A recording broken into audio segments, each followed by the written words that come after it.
Le timer, cet outil qui va t'aider à réduire les tempêtes émotionnelles de ton bambin, mais pas seulement. Aujourd'hui, je veux te parler du timer, un outil qui aide les enfants à gérer leurs émotions, qui va faciliter les transitions, qui va aussi leur permettre de gagner en autonomie ou encore d'apprendre à gérer leur temps. Bref, le timer encourage l'indépendance des enfants et en plus va booster leur confiance en eux. Aujourd'hui, on va voir quels sont les 5 principaux avantages du timer. Ensuite, on verra à partir de quel âge est-ce qu'on peut vraiment utiliser le timer. Et comment est-ce qu'on peut l'utiliser en fonction de l'âge de ton enfant.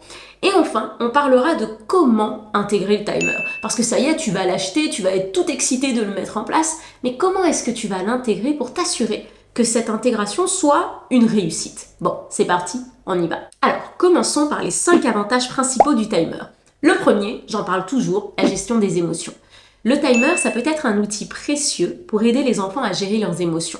Lorsqu'il est utilisé, par exemple, pour mettre fin à une activité, il va servir de tiers impartial. Moi, j'aime à dire que c'est un décideur impartial. Au lieu que ce soit papa ou maman qui décide brusquement qu'une activité doit s'arrêter, c'est le timer qui va annoncer que ça y est, c'est la fin de l'activité.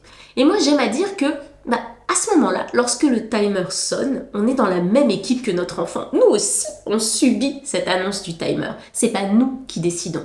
Ça permet vraiment au bambin de mieux comprendre que ce n'est pas une décision arbitraire, mais plutôt une partie incontournable de la routine. Cette prévisibilité, ça aide à réduire les tempêtes émotionnelles qui peuvent survenir justement lorsqu'il est temps de passer à autre chose, notamment lorsque notre bambin était en train de s'éclater à faire des Legos ou à jouer aux dinosaures et que boum, ça y est, c'est l'heure du bain.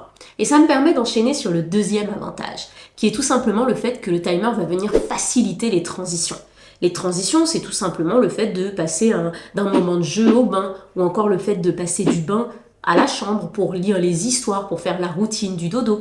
Toutes ces transitions peuvent être source de stress pour les enfants et on ne s'en rend pas forcément compte. Le timer va être utilisé pour marquer le début et la fin d'une activité. On ne pense pas forcément à l'utiliser pour marquer le début d'une activité, mais il peut marquer le début du bain et ensuite marquer la fin du bain. Les enfants, en fait, ils vont ainsi apprendre à anticiper les fins, ce qui va rendre les transitions beaucoup plus fluides. Ils savent que lorsque le timer sonne, c'est le moment de passer à la prochaine étape. Et ça va réduire toutes ces résistances aux transitions. Et toujours en tête que ce n'est pas toi qui va décider, c'est le timer, ce tiers impartial qui décide de la fin du bain. Troisième avantage, le timer va permettre aux enfants de gagner en autonomie et il va encourager l'indépendance. Lorsque les enfants sont encouragés à régler et à déclencher le timer eux-mêmes, parce qu'on va vraiment chercher que ce soit eux qui le règlent et eux qui le déclenchent, ça va vraiment favoriser leur autonomie. Ils vont se sentir responsables du passage d'une activité à une autre et ils vont apprendre à gérer leur propre emploi du temps. Cette indépendance, ça va leur donner l'impression d'être acteurs de leur journée. Et ça sera le cas. Et là, je veux faire une petite pause et on en parlera tout à l'heure lorsqu'on parlera du choix du timer. L'idée, c'est bien sûr de venir favoriser l'autonomie. Donc lorsqu'on va demander à notre bambin de mettre le timer, il faudra en plus qu'on s'assure qu'on peut lui donner cette liberté. Est-ce qu'on est dans le rush et qu'on n'a que 5 minutes avant de partir? Donc dans ce cas-là, on ne peut pas lui donner la liberté de régler le timer comme il le souhaite. Il faudra l'accompagner et lui dire voilà, tu peux mettre le timer ici, pour lui dire que ce ici, c'est là où il y a les fameuses 5 minutes et qu'on ne peut pas se permettre de prendre plus de temps. Ou sinon, il faudra s'assurer d'arriver assez en amont pour pouvoir lui donner la liberté de choisir si on passe à la prochaine activité dans 5, 10 ou 15 minutes.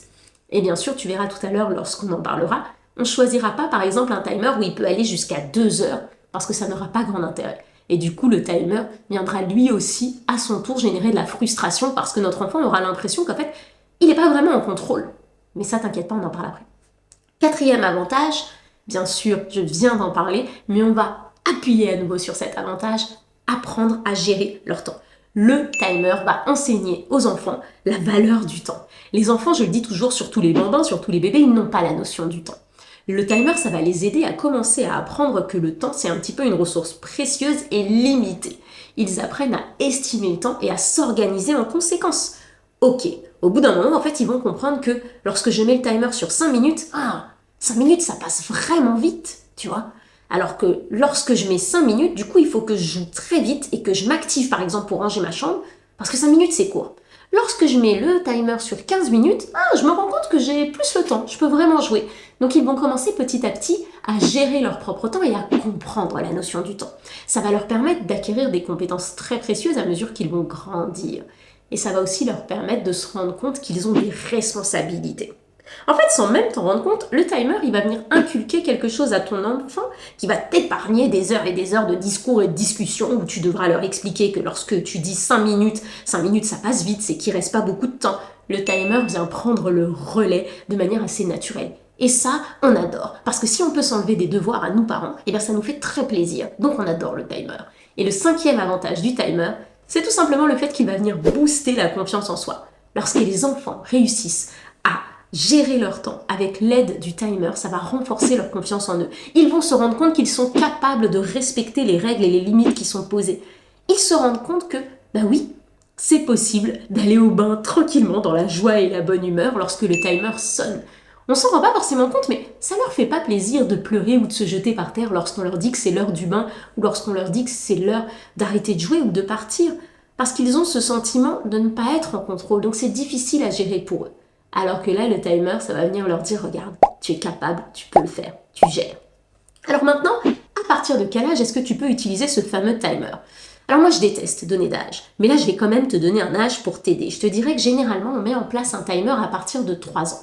Mais il n'y a que toi qui connais ton enfant. Donc pour certains enfants, ça va être par exemple à partir de 2 ans et demi. Pour d'autres, 3 ans, ça sera trop tôt. Ils auront beaucoup de mal à gérer eux-mêmes le timer ou même à le mettre tout seul en place. Donc on pourra attendre 3 ans et demi, parfois 4 ans. Car garde en tête que la vocation du timer, c'est vraiment de donner le contrôle à notre enfant et de prôner cette autonomie. Si tu achètes un timer et que tu te rends compte que tu t'es transformé en espèce d'arbitre avec le chrono et qu'à chaque fois tu es au contrôle et tu dis attention, je mets le timer, attention, ça a sonné, c'est que c'est pas vraiment comme ça qu'il faut utiliser le timer. Attention, au début, bien sûr, c'est normal que tu prennes le contrôle du timer pour montrer l'exemple. C'est tout à fait normal. Mais il faut pas que ça dure sur le long terme. Petit bémol que je veux ajouter. Je trouve que ça peut être aussi très intéressant d'utiliser un timer dès le plus jeune âge. Et je te dirais que pour les 0-2 ans, ça peut être cohérent. Mais ça va être nous qui allons être au contrôle. Et l'objet timer ne sera pas forcément nécessaire. On va peut-être mettre des petites alarmes sur notre téléphone avec des petites musiques douces et on va verbaliser lorsque la musique sonne. Oh, regarde, c'est l'heure de la fin du bain. Ou oh, regarde, ça sonne, ça veut dire que c'est l'heure de manger. Ou oh, ça sonne, ça veut dire que c'est l'heure de la routine du dodo.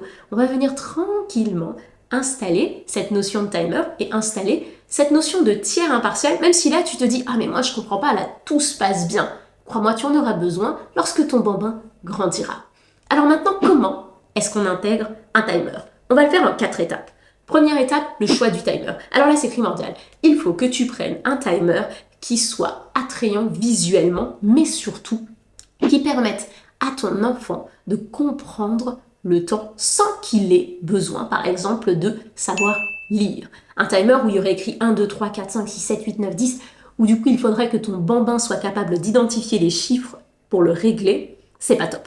Moi, je préconise vraiment les timers où on va pouvoir gérer le temps en observant tout simplement la couleur qui avance ou à l'inverse, la couleur qui rétrécit. Tu t'as compris. On va par exemple prendre un timer où on est capable de gérer lorsque le rouge avance ou lorsque le rouge rétrécit.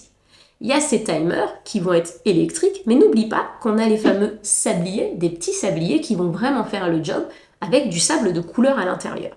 Les sabliers, ça peut être très intéressant si tu remarques que ton bambin va avoir du mal à dire « Ok, je règle le timer sur 5 minutes », qu'il va toujours chercher à régler le timer sur le temps maximal. Avoir les petits sabliers, ça va te permettre, toi, d'être en contrôle. Parce que, par exemple, tu vas acheter un lot de 3 sabliers, il y en a un qui sera de 2 minutes, 5 minutes et l'autre 10 minutes. Donc, tu vas proposer le bon sablier à ton bambin en fonction du temps qu'il te reste, par exemple, avant de quitter la maison. Une fois que tu as choisi ton timer, maintenant, tu vas expliquer le fonctionnement du timer à ton bambin.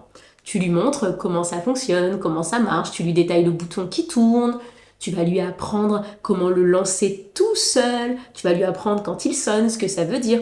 Dans ces explications, je veux vraiment que tu fasses attention lorsque tu présentes le timer à ne pas lui dire « Tu vois, en ce moment, c'est tellement difficile d'aller au bain, donc je te propose qu'on essaye le timer. » Non, lorsqu'on introduit un timer, on ne l'introduit pas comme une punition. On l'introduit comme n'importe quel autre jouet ou outil que tu introduirais dans le quotidien de ton enfant. Et ça me permet d'enchaîner sur la 4e étape lorsque tu introduis un timer, c'est tout simplement de faire des jeux. Lorsque tu intègres un timer pour la première fois, ne l'intègre pas en disant « quand ça sonne, ça va au bain ». Non, tu vas par exemple dire « ok, avant que ça sonne, il faut qu'on ait trouvé tous les objets verts dans la maison ». Ou encore, avant que ça sonne, il faut absolument qu'on trouve où maman ou papa a caché le doudou. Tu dois absolument présenter le timer comme étant un jeu hyper fun, hyper cool. Et pas comme « oh là là, maman elle a acheté un timer pour que je me brosse les dents pendant 1 minute. Super ». Tu vois ce que je veux dire? Et enfin, la 4e étape, et celle-là elle est vraiment nécessaire, c'est de laisser l'enfant gérer le timer. Dès que tu sens qu'il en est capable, dès que tu vois qu'il a compris l'outil, tu dois le laisser être maître du timer. Tu dois le laisser traîner. Et oui, il va jouer avec. Moi, souvent, je suis en train de cuisiner. Et parfois, Evan joue avec son timer et me dit « ah, ça y est, t'es censé avoir terminé de cuisiner ». C'est lui qui a décidé qu'il était maître du temps ce soir-là. Et c'est hyper fun et il faut le laisser faire. Il faut vraiment que ce soit un objet aussi fun qu'un jouet.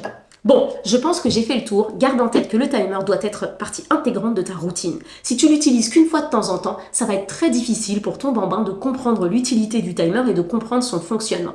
Donc moi, je te conseille de faire en sorte qu'il fasse partie intégrante de ta routine. Quelle qu'elle soit, hein. Ça peut être la routine du dodo, la routine du bain, la routine du matin, peu importe. Mais en tout cas, il va falloir que tu l'intègres au quotidien.